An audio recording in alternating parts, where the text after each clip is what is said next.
Hi everyone, it's Lynn, D&L Create, and today we're making a snowman. So I just took a circular, that was like a little Lazy Susan or something, that I used to trace a circle out onto this piece of cardboard, and then I did give that one coat of white acrylic paint.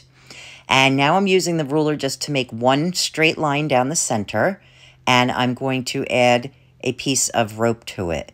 And this is, I think this is clothesline rope. And I made that one straight line so that I know every other piece that I put on there will be straight. And you could wrap your rope around this circle, but I didn't think I had enough to do that. So I did it this way. It would probably be quicker to do the other way. But like I said, if you don't have enough rope, this is the best way to go. And I just left a little bit of excess at the top and at the bottom. And once I got done putting all of that rope on, then I just trimmed all of that excess off. And after I got that done, I did add another piece of rope all the way around the outside edge, just so you wouldn't see all the ends of those pieces of rope. That's why it might be better to wrap it if you have enough. Then you wouldn't have to worry about that. And now I'm going to make his top hat. So I just took 2 pieces of cardboard. I cut one into basically a square and one into a long strip. I added 2 pieces to the back to hold it together.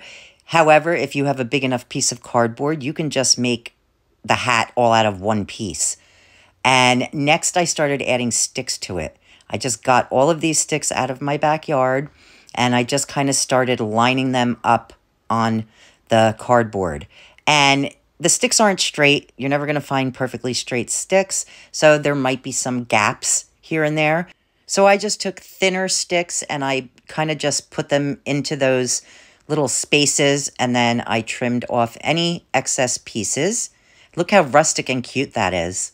And then I did flip that hat over and I peeled off those pieces that I used to hold the hat together, because now that the sticks are on there, that's going to hold the hat together.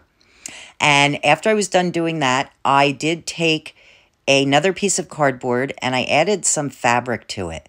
I kind of scrunched it up and glued it to the back, and then I just wrapped it around that piece of cardboard.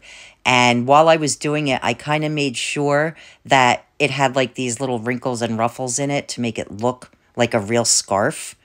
Would be like kind of bunched up around the neck of the snowman. And I did kind of have to fuss with it just a little bit. I added a little bit more glue in some spots and I kind of scrunched it up a little bit more. But once I got that looking the way I wanted it, I took another piece of that fabric and just tied it to one end, so it looks like the extra pieces hanging down. And then I frayed those just a little bit. Now I'm going to take this button, which was a perfect match. I think it was my grandmother's button, and I glued it right over the knot. The next thing I did was I took this oblong shaped button and I painted it orange. And this is going to be the snowman's nose.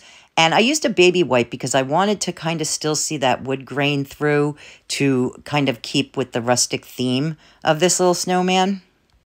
And then I took some Waverly Antique Wax and I just kind of lightly went over the snowman head. And this part is definitely optional. You don't have to grunge this up if you don't want to. But for me, I just thought it kind of went with the rustic theme. And then I just glued the scarf down. I put a good amount of hot glue on there. And I did hold it for a few seconds. And then I did the same thing with the hat. I did it just around the bottom of the hat. But then I did kind of flip it over and add a little glue underneath the upper part. Then I added 2 buttons for the eyes. And I glued my little orange nose on. And I think he's already looking so cute, but I do want to add one more finishing touch to it. So I just took different branches off of different picks, some pine tree picks and some berry picks and some pine cone picks, and I kind of formed them into a bouquet. And I wrapped the bottom of them with some raffia, and then to cover that up, I just added a raffia bow to the bottom of it. And I did finish off the back with red felt, and I put a hanger on him, and I love him. He is very rustic, and he is so stinking cute. And I really hope you like the project, and I hope you give this one a try. Thanks so much for watching, everyone. Have a great day, and we'll see you next time. Bye-bye.